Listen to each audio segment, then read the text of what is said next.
هدانا لهذا وما كنا لنهتدي لولا أن هدانا الله لقد جاءت رسل ربنا بالحق الصلاة والسلام والتحية والإكرام مدني الهاشمي القرشي المطلبي سيدنا ونبينا وشفيع ذنوبنا وحبيب قلوبنا مولانا مولا الثقلین جد الحسنین ابی القاسم محمد اللہم صلی علی محمد وعلی اہل بیتہ الطیبین الطاہرین المعصومین المظلومین المنتجبین المنتخبین ولعنت اللہ علی اعدائہم ومنکری فضائلہم ومنکری مقام مناقبہم ومنکری جلالتہم ومنکری شجاعتہم ومنکری زیارتہم ومنکری سیادتہم ومنکری ولایتہم وغاصبی حقوقہم ومنکری عطشہم اجمعین من یومنا ھذا الی یوم الدین اما بعد فقد قال اللہ سبحانہ وتعالی فی محکم قرآنہ المجید وقولہ الحق بالحق واصدق الصادقین بسم اللہ الرحمن الرحیم اطیعوا اللہ واطیعوا الرسول واولی الامر منکم صلوات بر محمد وآل محمد۔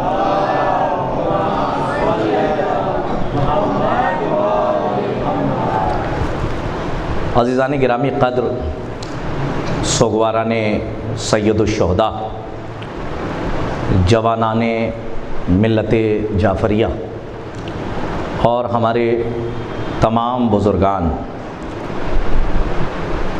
خدا کا جتنا شکر ادا کیا جائے کم ہے کہ جہاں قدم قدم پہ چتائیں جل رہی تھیں، جہاں قدم قدم پہ جنازے اٹھ رہے تھے، جہاں قبرستان مردوں سے چھلک رہے تھے اور موت ہر ایک بشر کو ڈھونڈتی ہوئی اس کے مرکز تک پہنچ رہی تھی، موت کے اس ہنگام میں، موت کے اس شور و غل میں اللہ نے آپ کی سانسوں کی ضمانت لے کر فرش عزا تک پہنچا دیا۔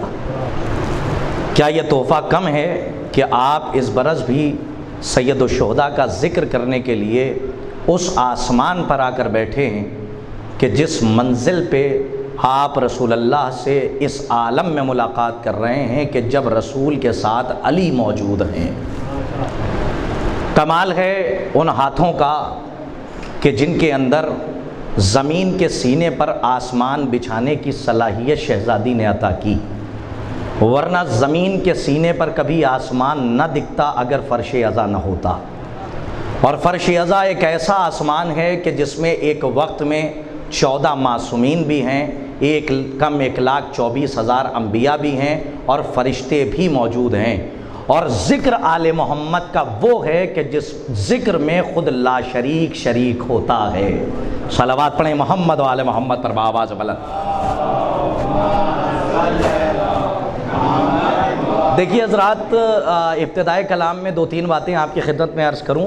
میں نے پچھلے برس بھی جو اشرا پڑھا، مجمع دیکھ کے نہیں پڑھا تھا، کوانٹٹی دیکھ کے نہیں بلکہ کوالٹی دیکھ کے کچھ باتیں آپ تک پہنچائی تھیں۔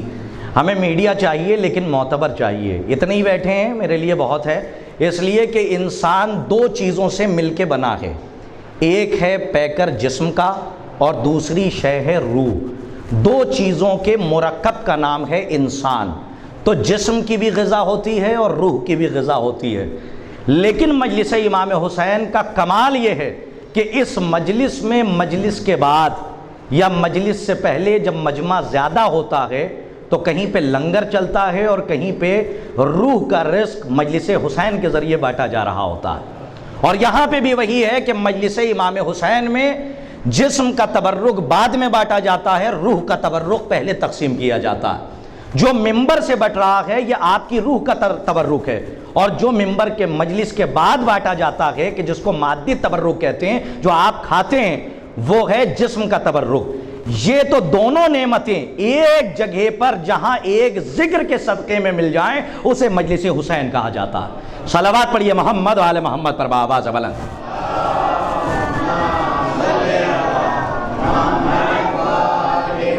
دیکھیے عزیزوں،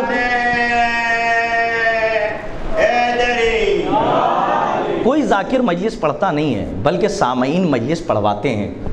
آپ یہاں پہ مجھے بٹھا دیجئے اور میں آپ کے سامنے کچھ نہ بولوں تو پھر آپ یہ کہیں گے بھئی آپ کو پڑھنے کے لیے بلایا ہے, لیکن آ کے میں ممبر پہ سب کچھ بولتا رہوں اور آپ نہ موجود ہوں تو پھر آپ یہ کہیں گے کہ بھئی یہ کیسے انسان ہیں, یا تو ان کو پڑھنے کا زیادہ ہیضہ ہے کہ یہ جہاں بیٹھتے ہیں وہاں بولنے لگتے ہیں. ہر صاحب عقل یہ سمجھے گا کہ یہ یا تو دیوانے ہیں یا پاگل ہیں. تو ہم یہ سمجھ رہے ہیں کہ جب آپ ہمارے سامنے ہیں تو آپ متوجہ رہیے گا. اور میں آپ کی خدمت میں جو بات عرض کر رہا ہوں بڑی ذمہ داری سے کہہ رہا ہوں کہ آپ اگر ان 2 سالوں کا مشاہدہ کریں تو جہاں پہ موت سب کو مار ڈال رہی تھی وہاں اللہ نے آپ کو محفوظ رکھا اس لیے تاکہ اس سال بھی سید الشہداء کا غم منا سکیں. بھئی موت کے اس ہنگام سے نکل کے آپ صحیح سلامت اگر فرش ازا پر آ رہے ہیں تو یہ صرف اور صرف اللہ کا کرم ہے آپ پر, ورنہ کوئی بچا نہیں سکتا تھا. اللہ نے آپ کو بچا کر فرش ازا تک بھیجا ہے. تو آپ کی ذمہ داری ہے کہ جب مجلس حسین ہو تو اپنے نفس کو بالکل علیحدہ کر دیں. یہ نہ کہیں کہ یہ میری مجلس ہے, یہ نہ کہیں کہ یہ میرا امام باڑہ ہے, یہ نہ کہیں کہ یہ میرا جلوس ہے, یہ نہ کہیں کہ یہ میرا ذوالجناح ہے, یہ نہ کہیں کہ یہ میرا ذاکر ہے, یہ نہ کہیں کہ یہ میرا خطیب ہے, یہ نہ کہیں کہ یہ میرا عالم ہے, بلکہ جہاں پہ میرا آ جاتا ہے وہاں پہ نفس آڑے آ جاتا ہے. جہاں پہ نفس نہیں ہوتا وہاں ذاکر حسین کا ہوتا ہے, مجلس حسین کی ہوتی ہے, جلوس حسین کا ہوتا ہے اور عالم حسین کا ہوتا ہے. تو ہمیں چاہیے کہ سارے اختلافات کو لپیٹ کے محرم میں اپنے گھر کی طاق پہ رکھ دیں. اگر آپ کے اختلافات ہیں تو ان اختلافات کو رکھ دیجئے, اس لیے کہ آپ ان کے اختلاف کی وجہ سے اس عبادت سے محروم ہو رہے ہیں جو آپ پر ایسی لازم ہے کہ جو نمازوں کو قبول کروا رہی ہے. اگر یہ ذکر اہل بیت نہ ہوتا تو آپ یہ سمجھ لیجئے کہ آپ کی نمازوں کو مرکز نہ ملتا, آپ کے سجدوں کو مرکز نہ ملتا. ذکر اہل بیت آپ پر واجب ہے, اور ذمہ داری سے کہہ رہا ہوں کہ کیوں واجب ہے, اس لیے کہ قرآن کی آیت موجود ہے, بسم اللہ الرحمن الرحیم, قل لا اسألکم علیہ اجرا الا المودۃ فی القربى. آپ مجھے بتائیے کیا مودت نہیں مانگی ہے اللہ کے رسول سے؟ کہا کہ ان سے کہہ دیجئے کہ میں اجر رسالت کے سلسلے سے ان سے کچھ سوال ہی نہیں کرنا چاہتا, لیکن مجھے رسالت کی اجرت یہ عطا کریں کہ یہ میرے قرابت داروں سے مودت اختیار کریں.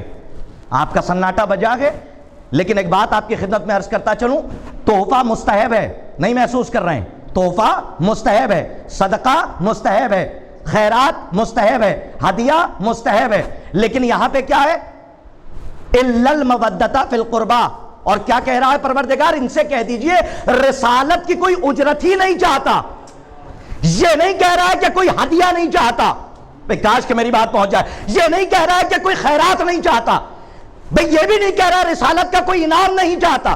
کیا کہہ رہا ہے؟ ان سے کہہ دیجئے کہ میں رسالت کی کوئی اجرت ہی نہیں چاہتا. اچھا رسالت کی اجرت کا کیا مطلب ہے؟ کہ نماز پہنچائی ہے, روزہ پہنچایا ہے, حج پہنچایا ہے, زکات پہنچائی ہے. دیکھیں میں نے آج کے چاند کا انتظار نہیں کیا ہے, موضوع کا آغاز کر دیا. صلوات پڑھیے محمد وآل محمد پر بآواز بلند.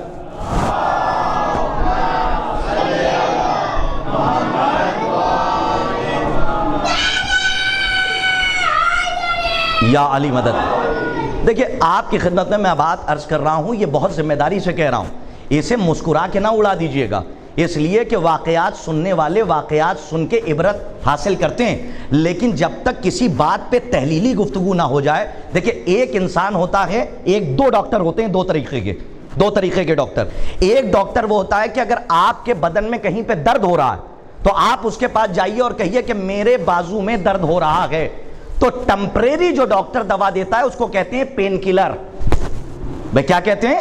اس کو کہتے ہیں پین کلر. لیکن ایک ڈاکٹر وہ ہوتا ہے جو پین کلر نہیں دیتا بلکہ لگ کے اس کا علاج کرتا ہے. میں نے پوچھا آپ پین کلر کیوں نہیں دے رہے ہیں؟ کہنے لگے پین کلر دیں گے تو وقتی فائدہ ہو جائے گا, لیکن بعد میں یہ درد پھر سے اٹھ سکتا ہے اور انہیں زحمت میں مبتلا کر سکتا ہے. تو ہمیں وہ ڈاکٹر نہیں بننا ہے جو پین کلر دے کے وقتی درد کو ختم کر دے, بلکہ ہمیں وہ ڈاکٹر بننا ہے جو آپ کے مرض کی جڑ تک پہنچ جائے. صلوات پڑھیے عظمت اہل بیت پر بآواز بلند. آگے تشریف.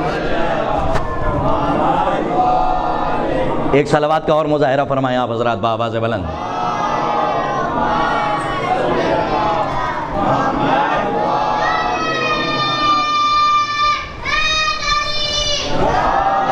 دیکھیے یہ وقت میرے لیے بہت بڑا امتحان ہے، اور ہمارے برادر بزرگ عالی جناب حجت الاسلام والمسلمین مولانا علی عباس امید اعظمی صاحب قبلہ تشریف فرمائیں، تو اب میری ذمہ داری بنتی ہے کہ کچھ باتیں آپ کے لیے پڑھوں اور کچھ اپنے برادر کے لیے.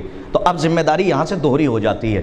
تو میں آپ کی خدمت میں عرض کر رہا تھا کہ ہمیں وہ ڈاکٹر نہیں چاہیے کہ جو وقتی پین کلر دے کے آپ کے درد کو ختم کر دے، اس لیے کہ وقتی پین کلر دینے کے بعد درد تو ختم ہو جاتا ہے، لیکن کچھ دنوں کے بعد وہ درد پھر وجود میں آ جاتا ہے. ایک ڈاکٹر وہ ہوتا ہے کہ جو مرض کے علاج تک پہنچ کے اس کی جڑ کا علاج کرتا ہے.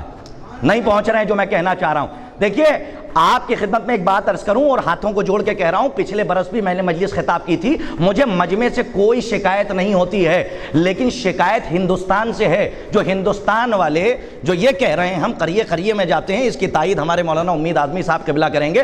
جب آپ یوٹیوب پہ مجلس جاتی ہے نا تو پھر ذاکر کو کم لوگ دیکھتے ہیں، سامعین کو زیادہ دیکھتے ہیں، اور خاص طور پہ علماء اور خطبہ کی نظر ذاکر پہ کم ہوتی ہے، سامعین پہ زیادہ ہوتی ہے. اس لیے کہ ذاکر تو پڑھے گا لیکن سننے والے کیسے ہیں. یہ آپ سے جو کہا جاتا ہے کہ بولیے، یہ صرف اس بات کا تقاضا ہے کہ جب آپ بولتے ہیں تو ذاکر کو اطمینان ہوتا ہے کہ اس کی بات سامعین تک پہنچ چکی ہے. اور یہ فطرت ہے بھائی. آپ ایک ماں کو دیکھیے کہ بچہ اپنے پہلو میں لٹا کر کوئی کہانی سناتی ہے، جب تک بچہ ہوں ہاں کرتا رہتا ہے ماں کو سمجھ میں آتا ہے کہ میری بات اس تک پہنچ رہی ہے. لیکن جب بچہ ہوں ہاں کرنا بھی بند کر دیتا ہے تو ماں بھی چپ چاپ سو جاتی ہے. کہا کیوں؟ کہا اس لیے کہ جب بچہ سو گیا ہے تو اب مجھے پڑھنے کا کوئی فائدہ نہیں. صلوات پڑھیے محمد والے محمد پر بآواز بلند. آپ تھوڑی سی توجہ کر لیجئے. میں نہیں کہتا کہ پورا مجمع بولے. یہ جو قرب کی منزل میں ہیں اگر ان کے ہاتھ اٹھ جائیں تو میں سمجھوں گا میری بات پہنچ رہی ہے. ہمیں وہ ڈاکٹر نہیں چاہیے جو وقتی پین کلر دے. یہ بات میں کیوں عرض کر رہا ہوں؟ ذرا سے اس کو ہنسی میں نہ اڑائیے گا، مسکرا کے نہیں، بڑی ذمہ داری کے ساتھ بہت اہم بات کہنے جا رہا ہوں. صدیوں سے ایک مسئلہ حل نہیں ہو پایا، اور آپ کہیں گے وہ کون سا مسئلہ؟ میں یہ سمجھتا ہوں، مولانا تشریف فرمائے، میں یہ سمجھتا ہوں کہ پوری کائنات کے جتنے بھی مذہب اسلام کے ماننے والے ہیں، آپ تھوڑی دیر میری طرف متوجہ رہیں، مذہب اسلام میں جتنے بھی اسلام کے ماننے والے ہیں اور کلمہ گو مسلمان ہیں، تمام مسلمانوں میں کوئی ایسا نہیں ہے کہ جن کے یہاں فروع دین اور اصول دین میں اختلاف نہ پایا جائے. میں دیکھیے مولانا تشریف فرمائے، فروع دین اور اصول دین میں اختلاف نہ پایا جائے. ہمیں وہ ڈاکٹر نہیں چاہیے جو وقتی پین کلر دے. ہمیں وہ ڈاکٹر چاہیے کہ جو مرض کے جڑ تک پہنچ کے جڑ کا علاج کرنا جانتا ہو. یہ میں کیوں کہہ رہا ہوں؟ اس لیے کہ تمام کائنات میں، پوری کائنات میں جتنے بھی مذاہب ہیں، 73 فرقوں سے میرا خطاب ہے کہ اصول دین اور فروع دین میں کوئی ایسا فرقہ نہیں ہے کہ جن کے یہاں اختلاف نہ پائے جاتے ہوں اصول دین اور فروع دین میں. حج کرنا ہے، حج واجب ہے، استطاعت ہوگی تو واجب ہوگا. زکوٰۃ واجب کب ہے؟ کہ جب نصاب معین ہو جائے. جب آپ کے پاس استطاعت ہو تو زکوٰۃ واجب ہے، استطاعت نہیں ہے تو زکوٰۃ واجب نہیں ہے. اگر آپ بیمار نہیں ہیں تو روزہ واجب ہے. میں کاش کے توجہ کر لیجئے. آپ جب آپ بیمار ہیں تو روزہ آپ کے اوپر سے ساقط ہے، بعد میں قضا بجا لائیے، شریعت کہہ رہی ہے، لیکن اس وقت آپ پر واجب نہیں ہے. خمس کے لیے کیا حکم ہے؟ کہ پورے سال خرچ کرنے کے بعد اگر آپ کے پاس رقم بچ رہی ہے تو خمس واجب ہے، ورنہ آپ کے اوپر خمس بھی واجب نہیں ہے. لیکن فروع دین میں جو اساس دین ہیں، اصول دین ہیں، وہ ہے نماز، کہ جس کے لیے رسول کریم سرکار ختمی مرتبت محمد مصطفیٰ صلی اللہ علیہ وآلہ وسلم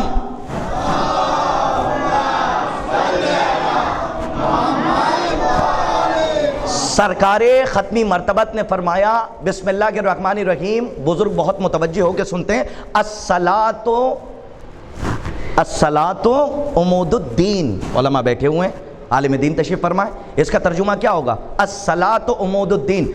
دین کی کا اساس جس کو کہا جائے، میں تھوڑا سا سمجھا دوں آپ کی خدمت میں. دین کا پلر جس کو کہا جائے وہ کیا ہے؟ نماز ہے. اور ایک جگہ پہ معصوم نے فرمایا اگر نماز قبول ہو گئی تو سارے اعمال قبول ہیں. بھئی یہی تو فرمایا معصوم نے. لیکن اس نماز میں بھی تمام مسلمانوں کے فقہ میں اختلاف پایا جاتا ہے. میں خاص طور پہ عالم دین سے، ہمارے برادر بزرگ سے میں اس جملے پہ داد چاہتا ہوں کہ نماز وہ عمل ہے کہ جو آپ پر واجب ہے، اور ایسا واجب ہے جو کہیں پر معاف نہیں ہے. کھڑے ہو کے نہیں پڑھ سکتے تو بیٹھ کے پڑھیے. یہاں تک کہ اگر آپ ڈوب رہے ہیں تب بھی آپ پر نماز واجب ہے اگر وقت نماز آ جائے. کہ کیسے پڑھیں؟ کہ نیت کر لیجئے اللہ قبول کر لے گا. یہی تو ہے، یہی شریعت کہہ رہی ہے کہ اگر نماز کہیں بھی واجب نہیں ہے تو اس کا مطلب یہ ہے کہ نماز اول عبادت ہے. نماز قبول ہو گئی تو سب قبول ہے. لیکن نماز میں بھی مسلمانوں میں اختلاف ہے.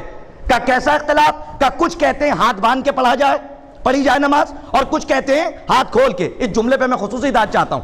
لیکن جن کے یہاں، میں اپنے یہاں سے ہٹ کے بات کر رہا ہوں، ایک تو مسئلہ یہ کہ یا تو ہاتھ باندھ کے پڑھی جائے یا ہاتھ کھول کے پڑھی جائے. لیکن جن کے یہاں 4 اماموں کی 4 فقہ ہیں، بھائی یہی تو مسئلہ ہے کہ آپ اس مذہب میں زندگی گزار رہے ہیں کہ جہاں 4 امام نہیں ہیں بلکہ 12 امام ہیں.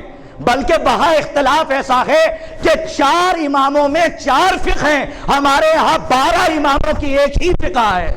صلوات پڑھیے محمد و آل محمد پر بآواز بلند. دیکھیں بہت توجہ چاہ رہا ہوں. میں یہ نہیں دیکھوں گا کہ آپ بول رہے ہیں کہ نہیں، لیکن مجھے جو بولنا ہے وہ میں آپ تک پہنچا کر جاؤں گا. میری بات آپ تک پہنچنی چاہیے، ورنہ ہمارے نعیم صاحب بیٹھے ہیں، یہ ہماری مجلس کو ریلے کریں گے تو کم از کم ہندوستان تو سنے گا. اچھا 2-4 لوگ سنیں گے. اگر میری باتوں کو انہوں نے لے لیا تو میرے آنے کا مقصد حل ہو جائے گا. کچھ کہتے ہیں کہ نماز میں ہاتھ کھولا جائے، اور کچھ کیا کہتے ہیں نماز میں ہاتھ. پین کلر کو ذہن میں رکھیے گا، میں وہی ثابت کرنا چاہ رہا ہوں. ہمیں وہ ڈاکٹر نہیں چاہیے جو وقتی پین کلر دے کے درد کو خاموش کر دے. ہمیں وہ ڈاکٹر چاہیے جو جڑ تک پہنچ کے مرض کا علاج کر کے جڑ کو ہی اکھاڑ کے پھینک دے. ہمیں ایسے ڈاکٹر کی ضرورت ہے، وقتی ڈاکٹر کی ضرورت نہیں ہے. ایک جملہ کہہ کے گزروں گا. جن کے ہاتھ باندھنے کا اختلاف ہے نا، ان کے یہاں اتنا اختلاف ہے کہ کچھ کہتے ہیں کہ یہاں ہاتھ باندھا جائے. دیکھیں ہمارے بڑے بھائیوں کیا، کچھ کہتے ہیں یہاں باندھا جائے، کچھ کہتے ہیں یہاں باندھا جائے. اختلاف ہے. ہمارے بھائیوں کا بھی اختلاف اور ہمارے ہاں ان سے اختلاف ہے. تو ہمیں کسی سے شکایت نہیں ہے، لیکن اختلاف ہر مذہب میں پایا جا رہا ہے، ہر فرقے میں پایا جا رہا ہے. بھائی توجہ رکھیے گا، ہر فرقے میں نماز میں اختلاف پایا جا رہا ہے، اور صرف عمل میں نہیں ہے. میں توجہ چاہ رہا ہوں، بلکہ لفظوں میں بھی اختلاف ہے. اگر پہنچ گئی بات تو شاید میں پہنچانے میں کوئی کوتاہی نہیں کرنا چاہتا، شاید بات آسانی سے پہنچ جائے. صرف عمل میں اختلاف نہیں ہے، اختلاف اس حد تک ہے کہ لفظوں میں بھی اختلاف ہے. کہ کچھ کہتے ہیں وضو بنایا جائے، نہیں پہنچے آپ. کچھ کہتے ہیں وضو کیا جائے. تو اس کا مطلب اختلاف چلتا چلا آ رہا ہے، اور 1400 برس سے آج تک یہ مسئلہ حل نہیں ہو پایا کہ حج کیسے کیا جائے. بھائی بہت توجہ چاہ رہا ہوں. زکوٰۃ کیسے دی جائے، خمس کیسے نکالا جائے. اچھا سورہ الحمد کی تلاوت کی جائے نماز میں یا نہ کی جائے، بغیر بسم اللہ کے پڑھا جائے یا بسم اللہ کے بعد پڑھا جائے، سورہ الحمد کی جگہ کوئی اور سورہ پڑھا جائے، احرام ہندوستان سے باندھا جائے یا وہاں جا کے باندھا جائے. اتنے اختلاف چلے آ رہے ہیں، نہیں پہنچے آپ. یہاں تک کہ نمازوں میں اختلاف ہے، ہاتھ کھول کے پڑھی جائے یا ہاتھ باندھ کے پڑھی جائے، کہاں باندھا جائے، وضو بنایا جائے یا وضو کیا جائے. نہیں پہنچے آپ. عزیزان محترم، جو میں کہہ رہا ہوں ذمہ داری کے ساتھ کہہ رہا ہوں. اب آپ چاہے جیسے سن لیجئے، ان سب مسئلوں کا حل کیا ہے؟ ان سارے مسائل کا حل کیا ہے؟ 1400 برس سے جو یہ اختلاف پہ بحث ہوتی آ رہی ہے کہ نماز ہاتھ کھول کے پڑھی جائے یا باندھ کے، میں اپنی طالب علمانہ ذمہ داری سے کہہ کر جا رہا ہوں، شاید 1400 برس سے غلط موضوع پر بحث ہو رہی تھی، اس لیے آج تک مسئلہ حل نہیں ہو پایا. بحث یہ نہیں کرنی ہے کہ نماز کس کی صحیح ہے، روزہ کس کا صحیح ہے، حج کس کا صحیح ہے، بلکہ مسئلہ تو یہ ہے کہ یہ تحقیق کی جائے کہ امام کس کا صحیح ہے. صلوات پڑھیے محمد و آل محمد پر بآواز بلند.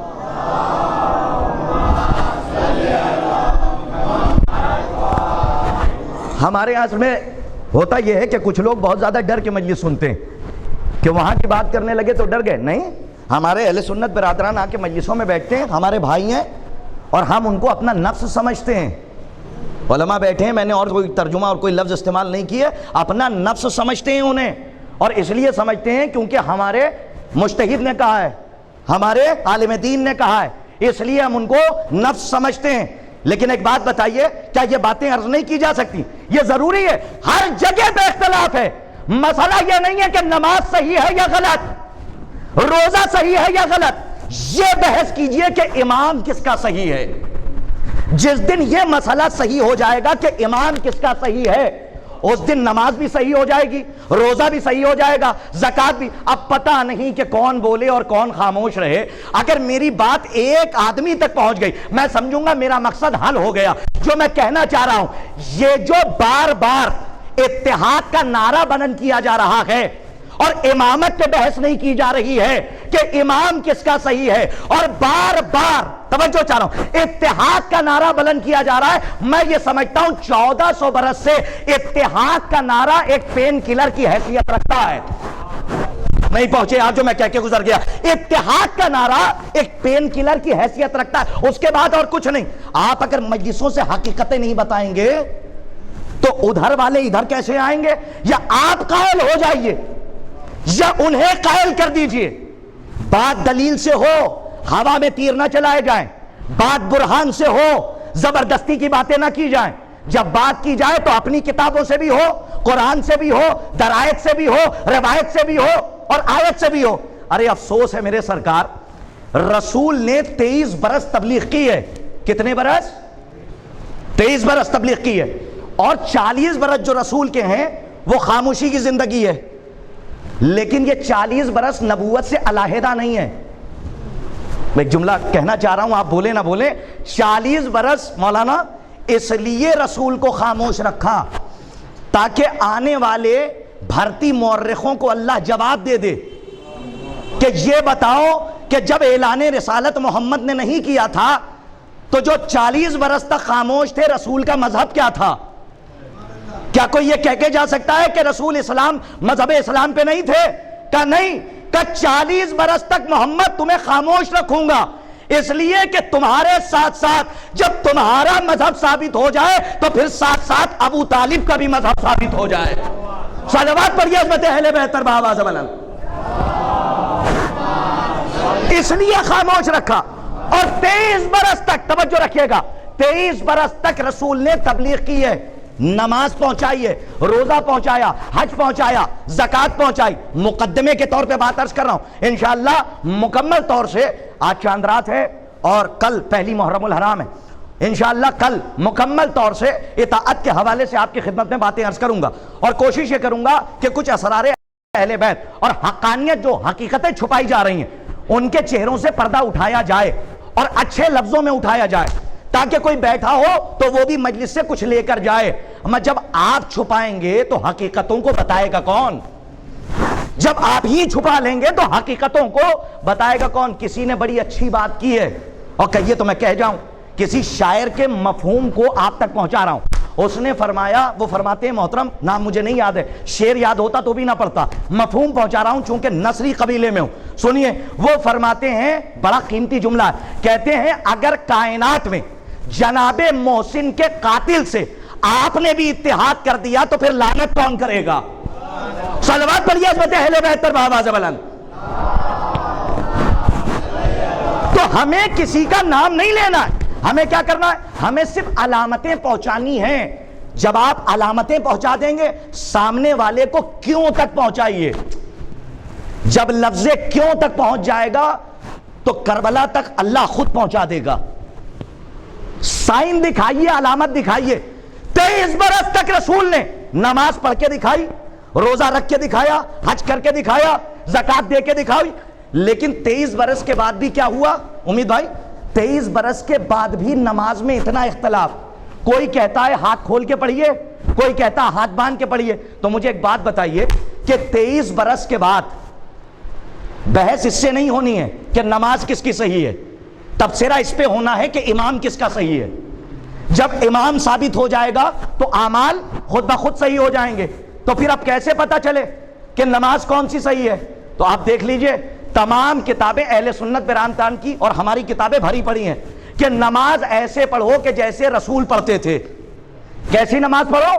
کہ ایسے نماز پڑھو کہ جیسے رسول نے پڑھی. اب میں ایک کتاب ہو تو حوالہ دوں؟ اچھا ٹھیک ہے، 2 کتابوں کا حوالہ لے لیجئے. مشکات میں بھی یہ روایت موجود ہے اور صحاح ستہ میں بھی موجود ہے. بہت ذمہ داری سے کہہ کے جا رہا ہوں، مشکات میں بھی موجود ہے اور صحاح ستہ میں بھی موجود ہے کہ 23 برس کے بعد، میری طرف دیکھیے گا، جب پلکے نہ جھپکنے پائے، رسول اللہ تبلیغ کر کے گئے تو 23 برس کے بعد اور ایک مدت کے بعد، بھئی کاش پہنچ جاؤں، ایسی نماز پڑھو جیسے رسول کو پڑھتے ہوئے دیکھا. بحث اس پہ نہیں ہے نماز کس کی صحیح ہے، بحث یہ ہے کہ امام کس کا صحیح ہے، ہادی کس کا صحیح ہے، رہبر کس کا صحیح ہے. تو یہ کیا کہہ رہی ہے اہل سنت برادران کی کتابیں اور ہماری کتابیں؟ کلیہ یہ ہے کہ نماز ایسی پڑھو کہ جیسے رسول نے پڑھی. تو 23 برس کے بعد جب رسول چلے گئے، پردہ کر گئے اس دنیا سے، تو ایک مدت کے بعد جب علی نے خود، کاش کے پہنچا لے جاؤں، مسجد میں نماز پڑھائی تو پیچھے پڑھنے والوں نے کیا کہا؟ میں کچھ کہہ رہا ہوں، آپ تھوڑا سا بیدار ہو جائیے، آپ بولتے ہیں تو تھوڑی سی قوت ملتی ہے. کیا کہا پیچھے پڑھنے والوں نے؟ کہ آج ایسی نماز پڑھی. بھئی تھوڑا سا بول لیجئے، ذمہ داری آپ کی بنتی ہے. کہ آج ایسی نماز پڑھی کہ جیسے رسول کے پیچھے پڑھتے تھے. تو پتا چلا کہ علی وہ نماز پڑھ رہے تھے جو رسول پڑھتے تھے. بھئی کاش کہ میری بات پہنچ جائے. علی وہ نماز پڑھا رہے تھے جو رسول پڑھاتے تھے. تو اب جھگڑا کس بات کا ہے بھائی؟ اب یہ بات طے ہو گئی نا، نماز وہی صحیح ہے جو علی سے ہمیں ملی ہے. نماز اس لیے کہ علی کی پڑھائی ہوئی نماز وہ نماز ہے جو رسول پڑھا رہے تھے. اور یہ صرف ہم نے نہیں کہا، پیچھے پڑھنے والے صحابہ کی گواہی موجود ہے. وہ کہہ رہے ہیں آج ایسی نماز پڑھی کہ جیسے رسول کے پیچھے پڑھتے دیکھا. ارے آپ کی توجہات کا طلبگار ہوں. اگر اب یہاں پہ کلائمیٹ کا بہت اثر پڑتا ہے، یہ وقت میرے لیے بہت بڑا امتحان ہے، لیکن اب چاہتا ہی ہوں کہ پہنچا لے جاؤں. یہ وقت تو آرام کرنے کا ہوتا ہے. اچھا سارا آرام بستر پہ نہیں، یہیں کر لیتے ہیں لوگ. صلوات پڑھیے محمد وعلی محمد پر بآواز بلند. اچھا جتنے آئے ہیں میرے لیے محترم ہے. تو 23 برس کے بعد جب چلے گئے تو ایک مدت کے بعد، گزرنے کے بعد علی کے پیچھے نماز پڑھی تو کیا کہا پڑھنے والوں نے؟ کہ آج ایسی پڑھی کہ جیسے رسول کے پیچھے پڑھا کرتے تھے. جملہ بہت خوبصورت ہے، مجھے مایوس نہ کر کے بھیجیے گا، اس لیے کہ محنت ہو تو بولنا واجب ہے. اس کا مطلب یہ ہے کہ رسول کے جانے کے بعد ایک مدت تک علی کی نماز پڑھانے سے پہلے کچھ لوگ نمازوں کا تحفظ نہ کر پائے. نہیں پہنچے جو میں کہہ کے گزر گیا، آپ نے محسوس نہیں. اس کا مطلب یہ ہے کہ رسول کے علی کے نماز پڑھانے سے پہلے اور رسول کے جانے کے بعد اتنی مدت میں کچھ لوگ جو ٹھیکیدار بنے بیٹھے تھے وہ نماز کا تحفظ نہ کر پائے. اچھا پڑھنا ہوں میں، ذمہ داری میری ہے. اب شہزادی کرم کر دیں کہ سب کے لوہے دل پہ جملہ نقش ہو جائے. بڑا قیمتی جملہ ہے. میرے سرکار جب ایک مدت تک، توجہ، ایک مدت تک کچھ لوگ جو ٹھیکیدار بنے بیٹھے تھے ایک نماز کی حفاظت نہ کر سکے تو پورے اسلام کی حفاظت کیسے کریں گے؟ صلوات پڑھیے محمد وعلی محمد پر بآواز بلند.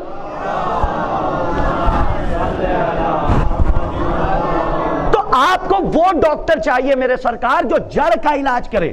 وہ ڈاکٹر نہیں چاہیے کہ جو پین کلر دے کے آپ کے درد کو خاموش کر دے. یہ جو بار بار اتحاد کا نعرہ بلند ہو رہا ہے نا، اتحاد ہم بھی چاہتے ہیں، ہم اتحاد کے منافی نہیں ہیں. اور جو اتحاد نہیں چاہتا اس سے بڑا احمق کوئی نہیں ہے. اتحاد ہم بھی چاہتے ہیں، لیکن ایک عالم دین کا فقرہ ہے، نجف اشرف کے ہیں، ان کا نام میرے ذہن سے نکل رہا ہے، بڑے بزرگ ہیں، ان کی کلپ اس وقت گشت کر رہی ہے اور میری نظروں کے سامنے سے گزری. کیا خوبصورت جملہ انہوں نے کہا. وہ فرماتے ہیں کہ اتحاد واجب ہے. تو ہم بھی تھوڑا سا جو ہے ہمارے پہلو تلے زمین سر کی کہ بھائی اتحاد تو واجب ہے. اور مرکز وحدت کون ہے؟ کا اہل بیت. دیکھیے پل کے نہ جھپکائیے گا. عالم دین کا فقرہ سنیے. جتنی ہماری عمر ہے اس سے زیادہ ان کے تجربات کے گھوڑے استبل میں بندھے ہوئے ہیں. اگر میدان میں ایک گھوڑا چھوڑ دیں تو ہماری عمر پیچھے ہو جائے. توجہ ہے، بہت ذمہ داری سے جملہ کہا ہے. عالم دین تشریف فرمائے، جملے کی لاج رکھیے گا. وہ فرماتے ہیں اتحاد واجب ہے. کا کیسا؟ کا بس اس چیز پہ اتحاد ہو سکتا ہے کہ پوری دنیا کے مسلمان ایک مرکز پہ آ کے قاتل زہرا پر لعنت کریں. صلوات پڑھیے محمد و آل محمد پر بآواز بلند.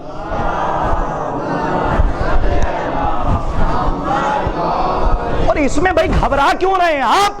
کسی کا نام نہیں لیا جاتا، اس لیے کہ چوراہے پہ کھڑے ہو کر کسی کا نام لے کر لعنت کرنے سے امام نے بھی منع کیا ہے کہ اگر ان کی بزم میں جاؤ، کہیں جاؤ، یا کوئی تمہاری بزم میں آئے، کہیں بھی جاؤ، کسی کے قرابت داروں کو برا بھلا نہ کہو، اس لیے کہ نام لے کے اگر تم نے کسی کو برا کہا اور پلٹ کے انہوں نے ہمیں برا بھلا کہا تو ذمہ دار تم بھی ہوگے۔ اتنی احتیاط رکھی ہے، لیکن یہ نہیں منع کیا کہ اہل بیت علیہ الصلوۃ والسلام کے دشمنوں کی کرتوتوں کو نہ بیان کرو، بلکہ نہج البلاغہ کا خطبہ بھی موجود ہے، امام نے یہ فرمایا کہ ان کو برا بھلا نہ کہو، بلکہ اس سے بہتر ہے کہ ان کی کرتوتوں کو بیان کرو۔ اس سے پہلے بھی عشرے میں نے بیان کیا تھا کہ کسی کو گالیاں دینا یہ تبرہ نہیں ہے، یہ برات نہیں ہے۔ کا تبرہ کسے کہ بھائی تبرے کی ڈیفینیشن آپ تک غلط پہنچائی گئی، اس لیے کچھ لوگ گھبرانے لگتے ہیں، لیکن ہمارے بزرگوں سے پوچھئے تبرہ کسے کہتے ہیں، تولا کسے کہتے ہیں؟ کا تولا ہے اہل بیت سے محبت، اس سے اچھی ڈیفینیشن نہیں ہے بچوں کے لیے، اور تبرہ ہے براءت ہے، براءت کا نام تبرہ ہے، اور تبرے سے تو کسی مسلمان کو اختلاف نہیں ہونا چاہیے، کیونکہ سورہ براءت تو قرآن میں ہے۔ بھائی نہیں پہنچے آپ جو میں کہہ کہ سورہ براءت تو قرآن میں ہے کہ کن سے براءت کرنی ہے، دشمنان خدا سے، دشمنان اہل بیت سے براءت کا اظہار کرنا ہے۔ اور سنیے، کالر چڑھا کر 2 رکعتی مضاف نمازوں پہ گھمنڈ نہ کیجئے گا، جملہ کھا گئے آپ جو میں کہنا چاہ رہا تھا۔ 2 رکعتی مضاف نمازوں پر، مضاف کیوں ہیں؟ کہا جماعت میں کھڑے ہو کے کاروبار کا سارا حساب کر لیتے ہو کہ کس کو پیسہ دینا ہے اور کس کو نہیں دینا ہے، فطری ہے نا، دیکھیں مسکراہٹ آ گئی، اس کا مطلب یہ ہے کہ کچھ لوگ کر لیتے ہیں۔ اتنا سکون ملتا ہے کہ جماعت میں پیش نماز سامنے نماز پڑھا رہا ہے، آپ پیچھے کھڑے ہو کے سارا حساب کر رہے ہیں، اپنی 2 رکعت مضاف نمازوں پہ تمہیں اتنا گھمنڈ ہے کہ تم اس پہ ہی بخش دیے جاؤ گے؟ کہا نہیں۔ 8ویں امام، امام زامن آہو، امام علی رضا علیہ الصلوۃ والسلام، صلوات پڑھیے محمد وآل محمد پر۔ سنیے حدیث سنا رہا ہوں، گھبرائیے گا نہیں۔ مولا فرماتے ہیں انما الاعمال تقبل الولایہ ولا تقبل الولایہ الا بالبراء۔ اللہ اکبر، مولا آپ کو آباد رکھیں۔ میں ترجمہ کر رہا ہوں، مولا کیا فرما رہے ہیں؟ کچھ لوگ یہ کہہ کر خاموش ہو جاتے ہیں مولانا ہم تو علی ولی اللہ کہہ رہے ہیں، ہم ماتم کر رہے ہیں، کیا ضروری ہے کہ دشمنان حسین پہ لعنت بھی کریں؟ ہم نے کہا ہاں ضروری ہے، اور سنیے نماز سے زیادہ واجب ہے۔ دیکھیے کچھ لوگ خاموش رہے، اس لیے کہ نماز لے نفس سے ہی واجب ہے، لے غیر ہی واجب نہیں ہے۔ علماء تشریف فرمائیں لے نفس سے ہی واجب ہے کا کیا مطلب؟ کہ جب وقت آئے گا تو واجب ہے۔ اگر کوئی نماز نہ پڑھتا ہو تو اس سے پوچھئے شریعت سے کیا روزہ رکھ سکتا ہے؟ تو شریعت کہے گی نماز نہیں پڑھتا لیکن روزہ رکھ سکتا ہے۔ انکار صلاۃ تو نہیں کر رہا، کیونکہ لے نفس سے ہی واجب ہے، لے غیر ہی واجب نہیں ہے۔ اگر نماز پڑھے گا تو جزا ملے گی، اور نماز نہیں پڑھے گا تو عذاب ملے گا، لیکن نماز نہیں پڑھتا تو اس کا یہ مطلب نہیں ہے کہ روزہ نہیں رکھ سکتا۔ تو جو نماز سے زیادہ واجب ہے اور روزے سے زیادہ واجب ہے وہ ہے ولایت علی اور اہل بیت کے دشمنوں پر تبرہ، اہل بیت کے دشمنوں سے برات۔ کا وہ کیسے؟ کا اس لیے کہ اگر تم روزہ نہیں رکھتے ہو کسی وجہ سے تو نماز پڑھ سکتے ہو، نماز نہیں پڑھتے ہو تو روزہ رکھ سکتے ہو، روزہ نہیں رکھتے ہو تو زکوٰۃ دے سکتے ہو۔ شریعت منع نہیں کر رہی ہے، جو نہیں کرتے ہو اس کا عذاب ملے گا، لیکن جو کر رہے ہو اس کی جزا ملے گی۔ جائیے کسی سے پوچھئے کیا علی کی ولایت کے بغیر، علی کی محبت کے بغیر، علی کی ولایت کے بغیر کیا کوئی نماز ادا کر سکتا ہے؟ کر تو سکتا ہے لیکن اللہ قبول نہیں کرے گا۔ نہیں پہنچے آپ؟ میں نے ابھی آپ کی خدمت میں عرض کیا کہ پین کلر سے کام نہیں چلے گا، ڈاکٹر ہمیں وہ چاہیے جو ہمارے مرض کی جڑ تک پہنچ کے جڑ کا علاج کرے۔ تو ہمیں یہ ثابت کرنا ہے کہ امام اور ہادی اور رہبر کس کا صحیح ہے۔ میں نے جو حدیث پڑھی ہے ذمہ داری کے ساتھ پڑھی ہے کہ انما الاعمال تقبل الولایہ ولا تقبل الولایہ الا بالبراء۔ جن لوگوں کو بولنا آتا ہے کم از کم ہاتھوں کو جوڑ کے کہہ رہا ہوں 32 دانتوں کے پہرے سے وہ زبان آزاد کریں کہ جو زبان اللہ نے علی کے فضائل پہ بولنے کے لیے دی ہے، چوراہوں پہ بک کرنے کے لیے نہیں دیے. یا علی مدد. اللہم صلی علی محمد و آل محمد. روایت اور حدیث کی روشنی میں اس سے زیادہ کنجوس کوئی نہیں ہو سکتا جو علی کے فضائل پر خاموش بیٹھا رہے. ہاں اس لیے کہ مولا نے فرمایا ہے منافق کی پہلی علامت ہے. ماشاءاللہ یہاں تو سب ولی والے بیٹھے ہوئے ہیں. مولا نے جو منافق کی علامتیں بتائی ہیں, شیخ صدوق علیہ الرحمہ نے صفات الشیعہ میں جو ترجمہ ہوا گیا اس کے اندر باقاعدہ یہ حدیث لکھی ہے. وہ فرماتے ہیں کہ منافق کی پہلی علامت یہ ہے کہ علی کے فضائل سن کے بھی خاموش بیٹھے. لیکن آپ کون ہیں؟ کہ علی کے فضائل سن کے خوش ہو رہے ہیں. کہ کیوں؟ کہ اس لیے کہ اپنے دل میں علی کی محبت کی ٹھنڈک محسوس کر رہے ہیں. اور معصوم نے فرمایا جب اہل بیت کی ٹھنڈک تم اپنے دل میں محسوس کرو تو اپنے والدین کے حق میں دعا کرو. یہی تو فرمایا ہے. تو کیا فرما رہے ہیں آٹھویں امام؟ انما الاعمال تقبل الولایہ ولا تقبل الولایہ الا بالبراء. نماز قبول ہو جائے تو سارے اعمال قبول. اور مولا فرماتے ہیں سنو, کوئی عمل قبول نہیں کیا جائے گا جب تک کہ ولایت علی نہ ہو. لیکن کچھ لوگوں سے پوچھئے کہ جو لوگ علی ولی اللہ بھی کہہ رہے ہیں اور چوراہوں پہ گھوم رہے ہیں اور کہہ رہے ہیں مولانا تبرے سے کیا لینا دینا, ہم کسی دشمن پہ لعنت کیوں کریں؟ تو سنیے آپ ہی کا لینا دینا ہے. کیا کہتے ہیں آپ؟ لا الہ الا اللہ. پہلے جھوٹوں کا انکار ہے پھر سچے کا اقرار ہے. اس سے آسان لفظیں تو نہیں ہے. پہلے جھوٹوں کا انکار ہے پھر سچے کا اقرار ہے. مولا فرما رہے ہیں سنو, صرف علی کی محبت بھی کام نہیں آئے گی جب تک کہ علی کے دشمنوں سے نفرت نہ رکھو. حدیث کیا کہہ رہی ہے؟ انما الاعمال تقبل الولایہ ولا تقبل الولایہ الا بالبراء. ہر عمل قبول ہوگا ولایت علی کی وجہ سے, اور ولایت قبول نہیں کروں گا جب تک کہ علی کے دشمنوں سے براءت کا اظہار نہ ہو جائے. صلوات پڑھیے عظمت اہل بیت پر بآواز بلند.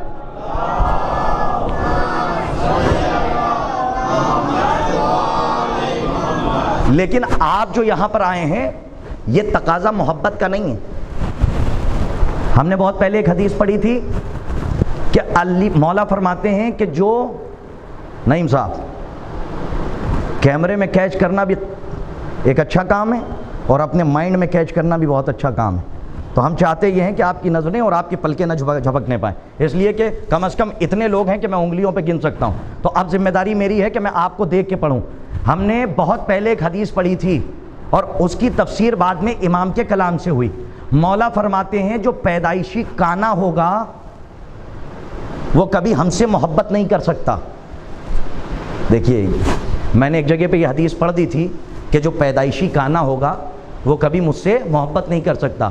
تو بہت سے لوگوں کے بعد میں فون آ گیا, کہنے لگے مولانا یہ کون سی حدیث آپ پڑھ کے چلے گئے؟ ہمارے خاندان میں نہ جانے کتنے ایسے تھے کہ جن کی ایک آنکھ نہیں تھی. جن کی ایک آنکھ نہیں ہوتی ہے اس کو کہتے ہیں کانا. کیا کہتے ہیں؟ کانا. بھئی کانا من الکافرین میں نہیں جا رہا ہوں میں, توجہ ہے, میں کچھ اور کہنا چاہ رہا ہوں. کیا کہا؟ کانا. جو پیدائشی کانا ہوگا وہ کبھی مجھ سے محبت نہیں کر سکتا. مولانا یہ تو ہمارے یہاں نہ جانے کتنے گزر گئے کہ جو کانے تھے, تو کیا وہ محبت نہیں کرتے تھے؟ میں کچھ کہنا چاہ رہا ہوں. حدیث کا ظاہر کچھ ہے باطن کچھ ہے. جب تک کہ باطن تک نہیں پہنچیے گا کچھ سمجھ میں نہیں آئے گا. مولا فرما رہے ہیں جو پیدائشی کانا ہوگا, کاش کے پہنچا لے جاؤں, وہ مجھ سے محبت نہیں کر سکتا. کانا کسے کہتے ہیں؟ کہ کانا اسے کہتے ہیں جس کی ایک آنکھ نہ ہو. اندھا اسے کہتے ہیں جس کی دونوں آنکھیں نہ ہوں. میں کتاب کا مطالعہ کر رہا تھا, سال بھر کے بعد اسی ایک حدیث کی تفسیر امام کے کلام سے ہوئی. مولا کی خدمت میں ایک سائل آیا, آنے کے بعد کہتا مولا, بھائی توجہ, اب اشارے آپ نہیں سمجھیں گے تو کون سمجھے گا. آنے کے بعد کہتا مولا میں آپ سے بھی, توجہ چاہ رہا ہوں, آپ سے بھی محبت کرتا ہوں اور فلاں آپ کے دشمن سے بھی محبت کرتا ہوں. مولا نے فرمایا تو کہاں ہے؟ نہیں پہنچے آپ, جو میں کہہ کے گزر گیا نہیں پہنچے جہاں میں لے جانا چاہ رہا ہوں. توجہ رکھیے گا, مولا نے کیا فرمایا؟ ہمیں وہ ڈاکٹر نہیں چاہیے جو پین کلر دے کے ایک آنکھ میں بھی علاج کر کے چلا جائے. نہیں, ایسا ڈاکٹر چاہیے جو دونوں آنکھیں دے کر جائے, جو جڑ تک پہنچ کے مرض کا علاج کرے. ایک پین کلر دے کے درد کو خاموش نہ کرے کہ بعد میں درد تکلیف دہ بن جائے.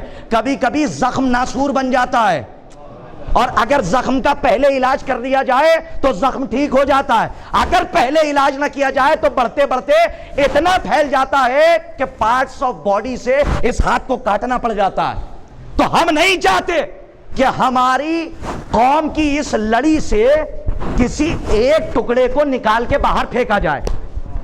بھائی بہت قیمتی جملہ میں نے آپ کے حوالے کیا، ہم یہ چاہتے ہیں کہ پوری زنجیر سلامت رہے، اس لیے جڑ کا علاج کرنا ضروری ہے، پین کلر دے کے خاموش نہیں کرنا ہے۔ مولا نے کیا فرمایا؟ جو پیدائشی کانا ہوگا وہ مجھ سے محبت نہیں کرے گا۔ سائل نے کیا کہا؟ کیا قیمتی جملہ ہے مولانا، دعاؤں میں یاد رکھیے گا۔ مولا نے فرمایا کہ اگر تو مجھ سے بھی محبت کرتا ہے اور میرے دشمن کی محبت بھی تیرے دل میں تو سمجھ لے کہ تو کانا ہے۔ یہ سن کے وہ جانے لگا۔ اب پتہ نہیں کہ آپ کیسے سنیں اور میں کیسے پہنچا پاؤں، جملہ تو بہت قیمتی ہے۔ جب جانے لگا تو امام نے کہا رک، مکمل کر دوں بات اس کے بعد جا۔ کا کیا مطلب مولا؟ اس نے فرمایا کہ سن کہ اگر تو مجھے چاہتا ہے اور فلاں دشمن کی محبت تیرے دل میں تو کانا ہے۔ جاتے جاتے فرمایا سن، یا تو اندھا ہو جا یا دونوں آنکھوں سے دیکھنا شروع کر دے۔ صلوات پڑھیے عظمت اہل بیت پر بآواز بلند۔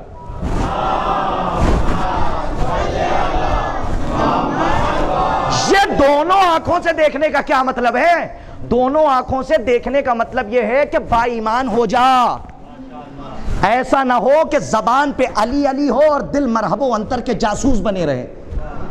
نہیں، ایسا نہیں ہونا چاہیے۔ اے بھیا اپنی مجلسوں میں جو چاہیے وہ پڑھ سکیے آپ، لیکن یہاں پہ بیٹھ کے ایک قیمتی جملہ اس ویڈیو کے ذریعے سے میں پورے ہندوستان میں پہنچانا چاہتا ہوں، جہاں جہاں میری آواز کا پھیلاؤ کیا جائے۔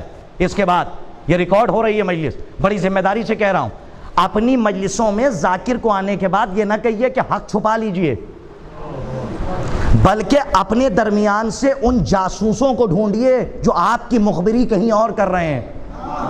نہیں پہنچے آپ جو میں کہہ کے گزر گیا۔ اپنے درمیان سے ان مخبروں کو ڈھونڈیے جو آپ کی جاسوسی کہیں اور کرتے ہیں۔ نہیں، مخبروں سے ہی تو پورا اسلام پریشان رہا کہ بیٹھتے یہاں تھے، مخبری وہاں کرتے تھے۔ اسی کو نفاق کہتے ہیں کہ دل میں کچھ ہو اور زبان پہ کچھ ہو۔ ایسا ڈاکٹر ہمیں چاہیے کہ جو جڑ کا علاج کرے۔ جب امام صحیح ہو، ثابت ہو جائے گا تو نماز بھی صحیح ہو جائے گی، روزہ بھی صحیح، حج بھی صحیح۔ صلوات پڑھیے محمد و آل محمد پر بآواز بلند۔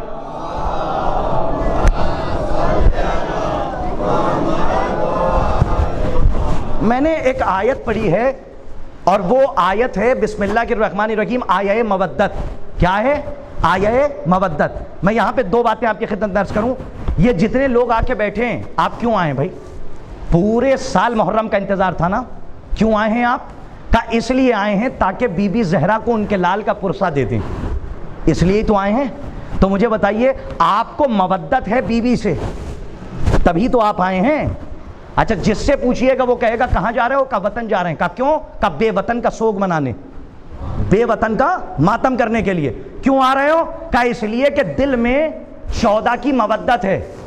اور قرآن کیا کہہ رہا ہے؟ قُلْ لَا أَسْأَلُكُمْ علیہ اجرن الا المودۃ فی القربہ۔ ان سے کہہ دیجئے کہ میں اجر رسالت کے سلسلے سے کوئی سوال نہیں کرنا چاہتا، مگر یہ کہ یہ میرے قرابت داروں کی مودت اختیار کریں۔ دیکھیے بچوں کو باتیں کرنے دیجئے، یہ میرے، یہی تو مسئلہ ہے کہ لوگ نہ بولیں لیکن کم از کم جمائی تو نہ لیں۔ ایک صلوات پڑھیے محمد و آل محمد پر بآواز بلند۔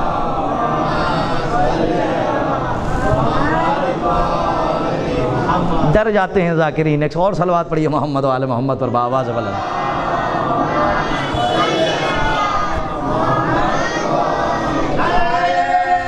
آباد رہی مولا، آپ کو آباد رہی۔ میرے سرکار امید اعظمی صاحب قبلہ تشریف فرمائیں۔ قبلہ پتہ نہیں ماحول ایسا ہو گیا ہے کہ کہیں پہ مسائل پڑھے جائیں تو فضائل پہ داد نہیں ملتی، کہیں فضائل پڑھے جائیں تو مسائل پہ داد نہیں ملتی۔ ایسا ہی ہوتا ہے، کہیں پہ مسائلی مجمع ہے، کہیں پہ فضائلی مجمع ہے۔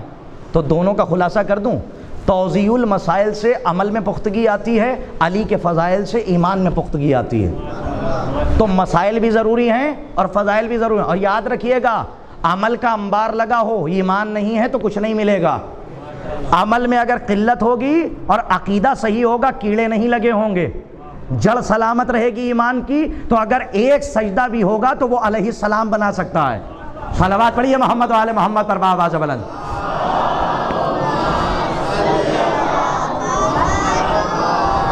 نہیں، کچھ لوگ یہ سمجھ رہے ہیں کہ یہ لفظوں کا جال اور خطابت کی چال والا جملہ تھا.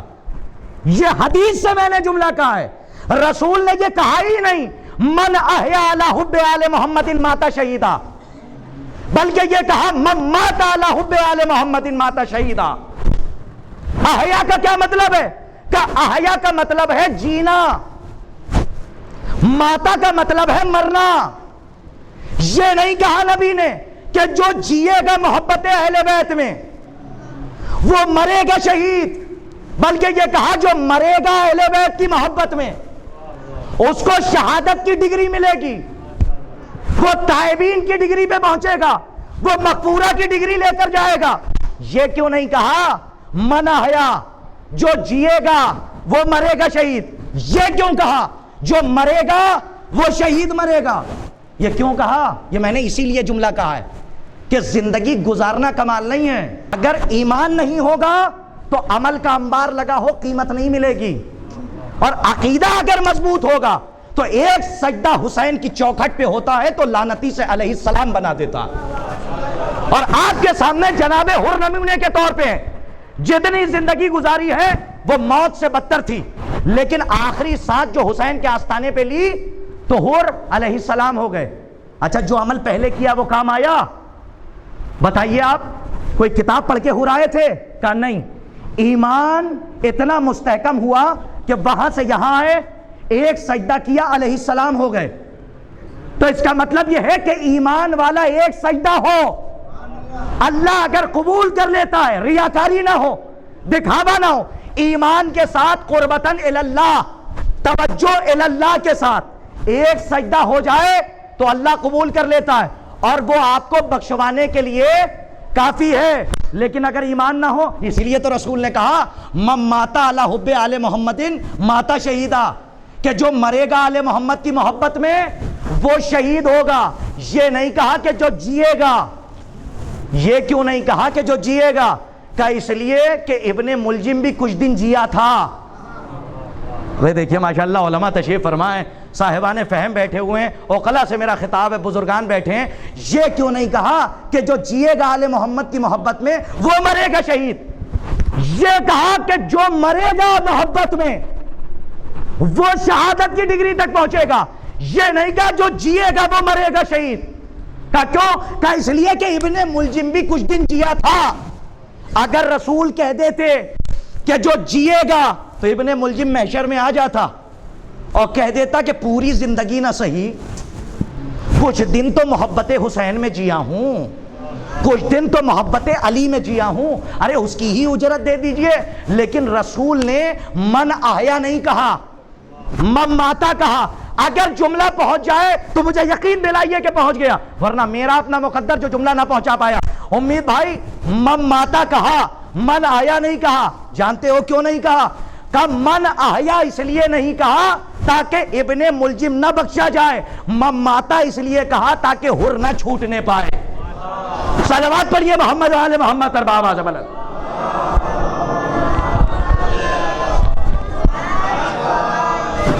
ایک اس سے بہتر صلوات کا مظاہرہ فرمائیں آپ حضرات.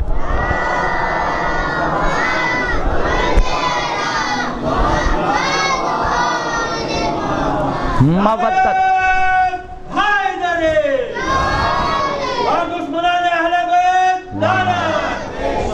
مودت جانتے ہیں کسے کہتے ہیں؟ مودت چاہت کو کہتے ہیں. چاہت اور پیار کے کتنے درجے ہیں، کتنے لیولز ہیں؟ مودت، پیار، چاہت کے جو آیت میں قرآن رسول مانگ رہے ہیں. امید صاحب بیٹھے ہیں، ہمارے بزرگ بیٹھے ہوئے ہیں. اچھا، اس ایک جملے کی ہمارے بزرگان اور ہمارے مولانا امید اعظمی صاحب قبلہ اس جملے کی داد دیتے ہیں. جو نبی مودت اہل بیت کے لیے امت کے سامنے سائل بن جائے اسے محمد کہتے ہیں. اللہ اکبر، جملہ بہت قیمتی تھا، آپ نے محسوس. جو نبی مودت اہل بیت کے لیے سائل بن جائے اسے محمد کہتے ہیں. سائل ہی تو ہیں رسول، مودت اہل بیت کے لیے سوال ہی تو کر رہے ہیں. کیا کہہ رہا ہے اللہ؟ مجلس تمام ہے، کیا کہہ رہا ہے اللہ؟ کہا کہ ان سے کہہ دیجئے کہ میں رسالت کی اجرت کچھ چاہتا ہی نہیں سوائے اس کے کہ یہ میرے قرابت داروں سے مودت. یہ سے کا ترجمہ کہاں سے کیا؟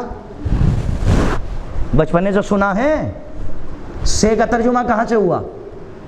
منل نہیں کہا ہے، بل نہیں کہا ہے، لل نہیں کہا ہے.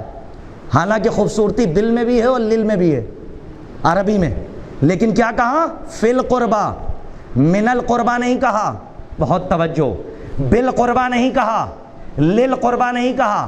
لل قربہ کا مطلب ہے قربہ کے لیے، قرابت داروں کے لیے.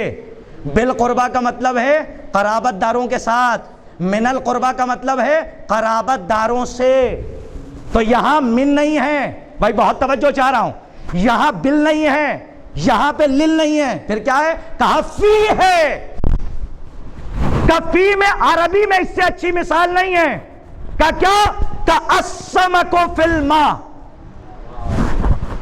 ترجمہ کر دوں اس سے پہلے کہ دیدے پتھرا جائیں ہمارے نوجوانوں کے، جامع ولایت پہنچ جائے. مولا شادابی میں السمک فی الماء، پانی مچھلی، پانی میں مچھلی. السمک فی الماء. میں پھر ترجمہ کر رہا ہوں، جب تک سب تک بات نہیں پہنچ جائے گی ایک ہی پہ بحث کرتا رہوں گا تاکہ سب تک میری بات پہنچے. بل نہیں کہا، لل نہیں کہا، کیا کہا؟ منل نہیں کہا، کہا فی القربہ، میرے قرابت داروں میں مودت اختیار کریں. اور اس کی مثال عربی میں کیا ہے؟ کہ السمک فی الماء، مچھلی پانی میں. یہ نہیں ہے کہ پانی سے، پانی کے لیے کا نہیں، مچھلی پانی میں. اس کا مطلب یہ ہے کہ جب تک مچھلی پانی میں رہتی ہے، میں کہہ کے گزر رہا ہوں محسوس کیجئے گا، وہ زندہ رہتی ہے. اور جب آپ شکار کر لیتے ہیں تو تڑپ تڑپ کے پانی کی محبت میں مر جاتی ہے. تو یہاں پہ من القربہ نہیں کہا، فی القربہ کہا. اللہ کا رسول بتانا چاہتا ہے میرے قرابت داروں سے مودت نہ اختیار کرو. میرے قرابت داروں کی محبت اور مودت میں ایسا ڈوب جاؤ کہ اگر ان سے الگ کر دیا جائے تو سوائے مرنے کے کوئی اور راستہ نہ ہو. صلوات پڑھیے عظمت اہل بیت پر بآواز بلند.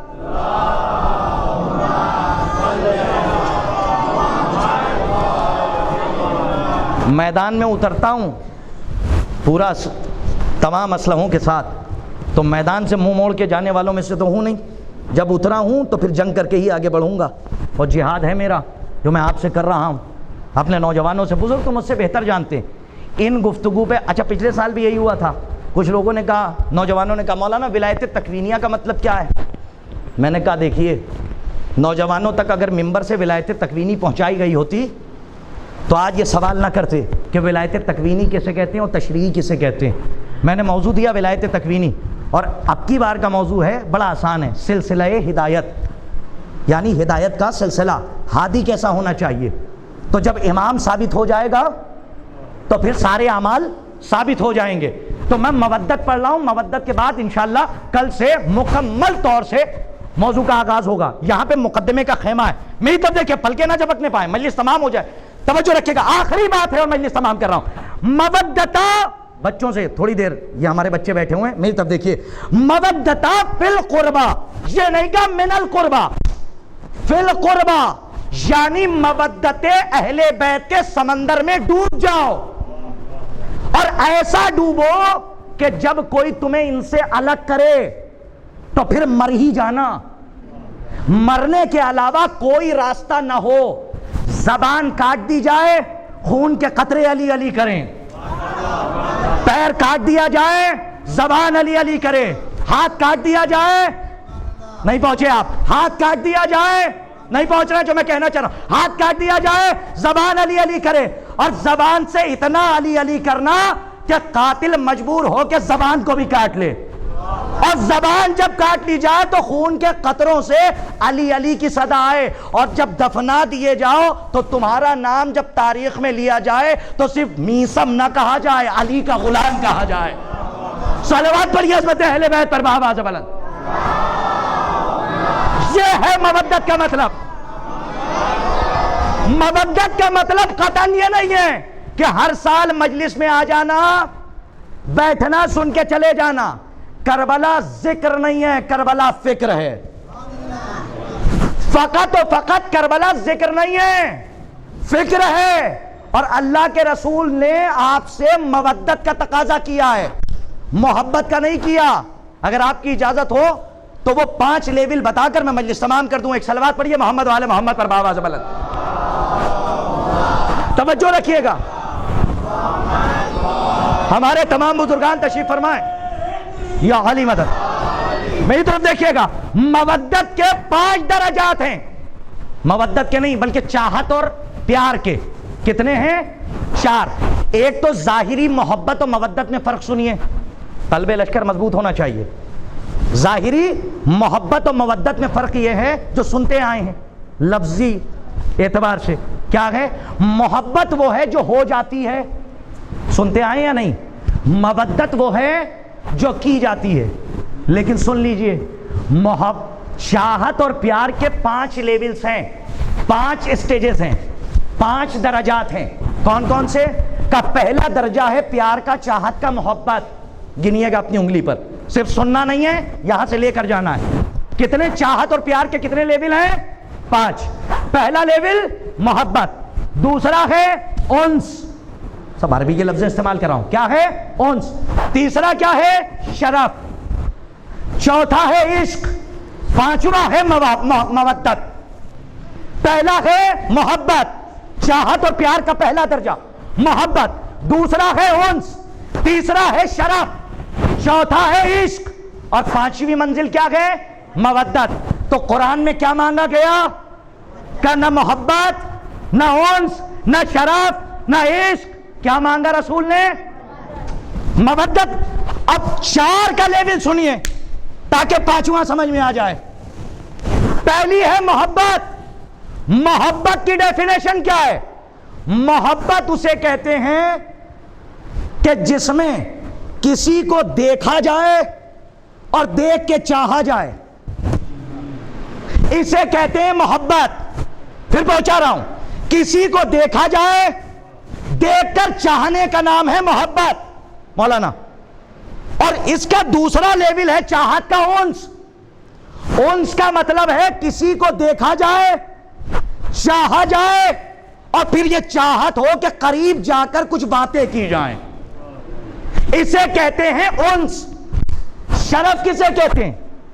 پہلا درجہ محبت, دوسرا انس, تیسرا کیا ہے؟ شرف. شرف کسے کہتے ہیں؟ امید اعظمی صاحب سے مجھے محبت ہوئی, میں نے چاہا کہ دیدار کا سلسلہ نہ رکے, گزریں تو دیکھوں, گھر جائیں تو دیکھوں, مسجد جائیں تو دیکھوں, اور صرف دیکھوں نہیں, جب آئے تب باتیں کروں. جہاں پہ دیدار اور گفتار کا سلسلہ نہ ٹوٹے اسے شرف کہتے ہیں. اچھا عشق کسے کہتے ہیں؟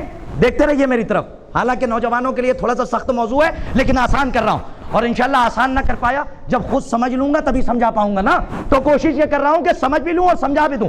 پہلا ہے محبت, کسی کو دیکھ کر چاہنا. دوسرا ہے انس, کہ کسی کو صرف دیکھ کر چاہنا نہیں, جا کر باتیں کرنا. اور تیسرا ہے شرف, کہ دیکھتے رہنا اور باتیں کرتے رہنا. چوتھا ہے عشق.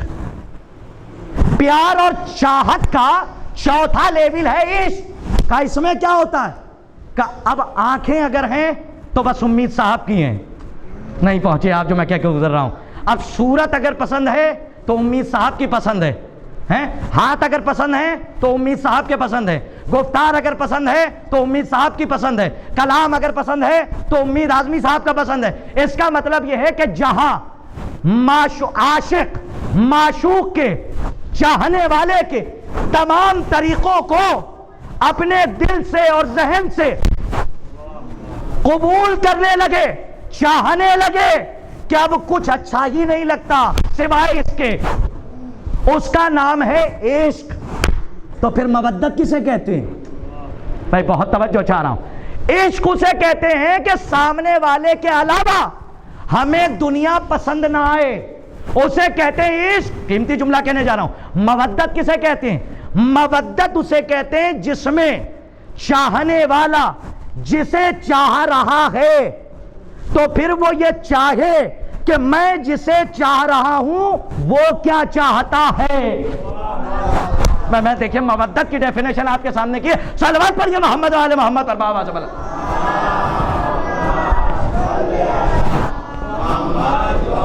مودت صرف اس کو نہیں کہتے کہ ہم امید اعظمی صاحب کو دیکھ کے تعریف کرتے رہیں. مودت کا مطلب یہ ہے کہ امید اعظمی صاحب کیا چاہتے ہیں, ان کو یہ طریقہ پسند ہے یا نہیں پسند ہے, ان کو یہ کھانا پسند ہے یا نہیں پسند ہے. تو اب ہاتھ میرے ہوں گے, ہلیں گے ان کی مرضی سے. میں کہاں سو رہے ہیں آپ, توجہ چاہ رہا ہوں. میں مودت کی ڈیفینیشن آپ کے سامنے پہنچا. مودت اسے کہتے ہیں جس میں جسے چاہا جائے تو چاہنے والا یہ چاہے کہ جسے چاہ رہا ہے وہ کیا چاہتا ہے. یعنی ہاتھ ہے میرے, ہلیں گے ان کی مرضی سے. پیر ہیں میرے, اٹھیں گے ان کی مرضی سے. آنکھ ہے میری, دیکھے گی ان کی مرضی سے. کان ہے میرے, سنیں گے ان کی مرضی سے. ایک جملہ کہہ جاؤں, جسم کی کائنات ہے میری, سلطان ہوگا وہ کہ جسے ہم چاہ رہے ہیں. صلوات پڑھیے محمد آل محمد پر آواز بلند.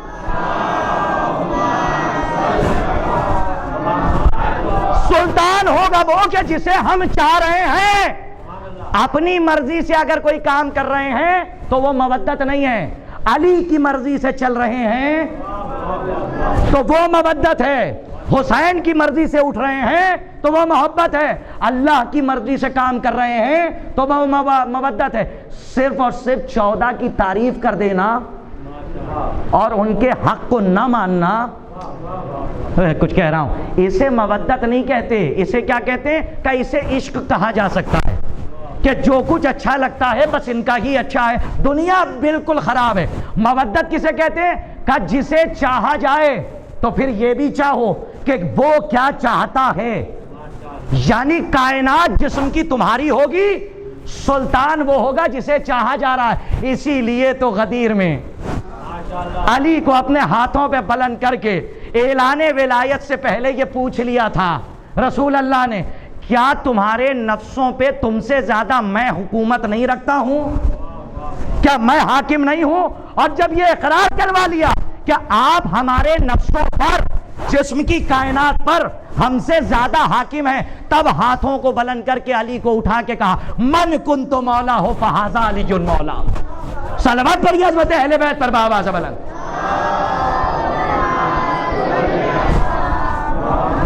تو علی کے طور طریقے کا نام ہے شریعت اور علی کے حکم کا نام ہے مودت. صرف یہ نہیں دیکھا جائے کہ ہم علی کو چاہتے ہیں, یہ بھی دیکھا جائے علی کی بات مانتے ہیں یا نہیں مانتے. تو علی کے مودت کے کتنے لیول ہو گئے؟ 5 نا. تو آپ کس لیے آئے ہیں یہاں پر؟ سال بھر محرم کا انتظار کا, کس لیے؟ کبھی بھی زہرا کو ان کے لال کا پرسہ پیش کرنا. اللہ اکبر.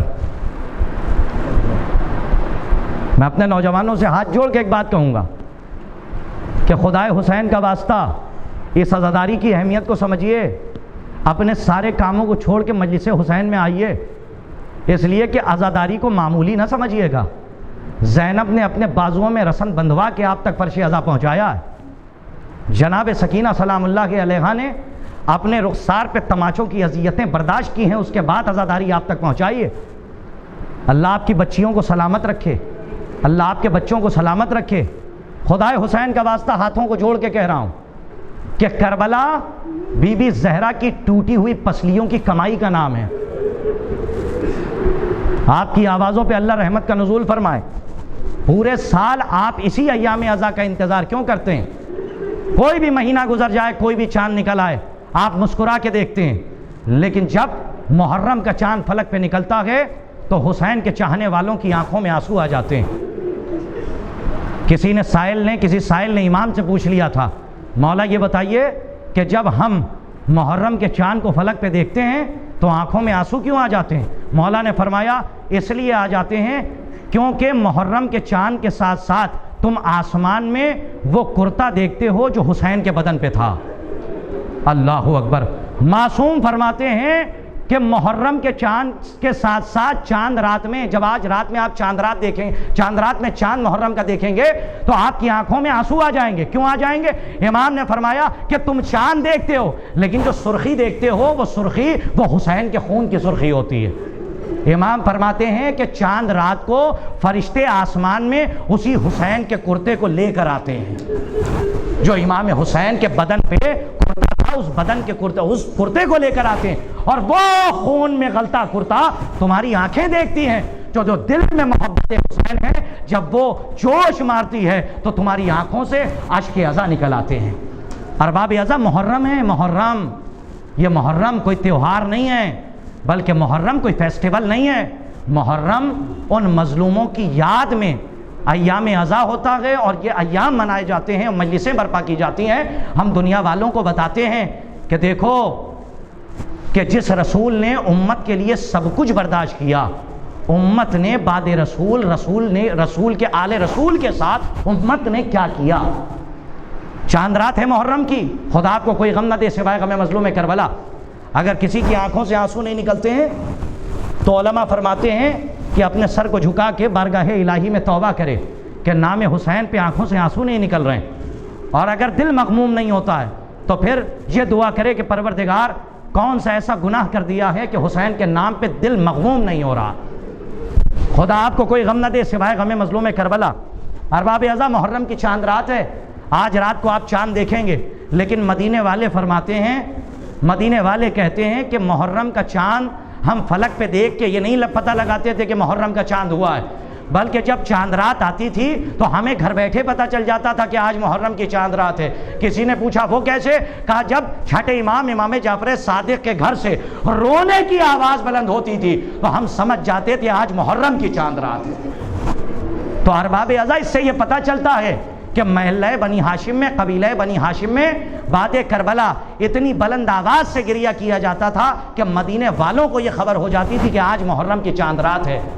تو حسین کے غم میں گھٹ گھٹ کے نہیں رویا جاتا، حسین کے غم میں زار و قطار رویا جاتا ہے، اس لیے کہ ہر امام نے امام حسین کے اس فرش ازا کا اہتمام کیا ہے، ہر دور میں کیا ہے، لیکن جتنا تاریخ کہتی ہے 8ویں امام نے اہتمام کیا ہے اتنا کسی امام نے اہتمام نہیں کیا ہے۔ 8ویں امام، امام ضامن آہو، امام علی رضا علیہ السلام اتنا انتظام کرتے تھے، روایتوں میں ملتا ہے کہ مجلس بپا کرتے تھے، اور روایتوں میں یہاں تک ہے کہ لوگ یہ فرماتے ہیں، بتاتے ہیں کہ جب محرم کا چاند نکل آتا تھا تو ہم اس کے بعد امام کے لبوں پہ تبسم نہیں دیکھتے تھے، یعنی امام کو مسکراتے ہوئے نہیں دیکھتے تھے۔ اور روایتیں یہاں تک کہتی ہیں کہ جب محرم کا چاند نکل آتا تھا تو امام ہر ایک کو پکڑ پکڑ کے کہتے تھے سنو کالے لباس زیب تن کر لو، کالے لباس پہن لو، اس لیے کہ جب تم کسی گلی میں جاؤ تو پتہ چلے کہ ایام غم آ چکے ہیں، پتہ چلے کہ کربلا والوں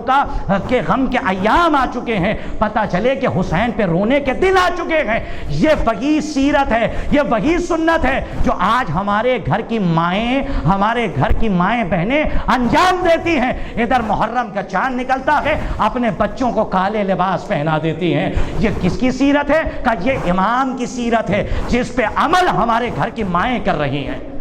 ارباب ازا، گھٹ گھٹ کے نہ روئیے گا، اس لیے کہ پورے سال آپ کو اسی ایام ازا کا انتظار رہتا ہے، کوئی آئے نہ آئے، لیکن جنت البقیع کی ٹوٹی ہوئی قبر سے شکستہ پہلو پہ ہاتھ رکھے ہوئے ایک بی بی ضرور آتی ہے۔ آپ تو 2 مجلسوں میں جا کے تھک جاتے ہیں، لیکن وہ بی بی کہ جس کی پسلیاں ٹوٹی ہوئی ہیں، ارباب ازا بال نہیں ہیں پسلیوں میں بلکہ شکستہ ہیں تینوں پسلیاں، اور شہزادی کی پسلیاں ٹوٹی ہوئی ہیں، اور شہزادی ہر مجلس میں آتی ہیں۔ شہزادی یہ نہیں دیکھتی ہیں کہ محل میں بچھا ہے یا کسی کی ٹوٹی ہوئی جھوپڑی میں بچھا ہے، بس شہزادی یہ دیکھتی ہیں کہ کہاں پہ خلوص دل کے ساتھ میرے لال کا فرش ازا بچھایا گیا ہے۔ آپ تھک جاتے ہیں لیکن شہزادی اپنی پسلیوں پہ ہاتھ رکھ کے ایک جگہ نہیں بلکہ لا تعداد مجلسوں میں شرکت کرتی ہیں۔ کیوں آ رہی ہیں؟ کہ اس لیے کہ میرے لال کے زخموں کا مرہم مل جائے۔ ارباب ازا،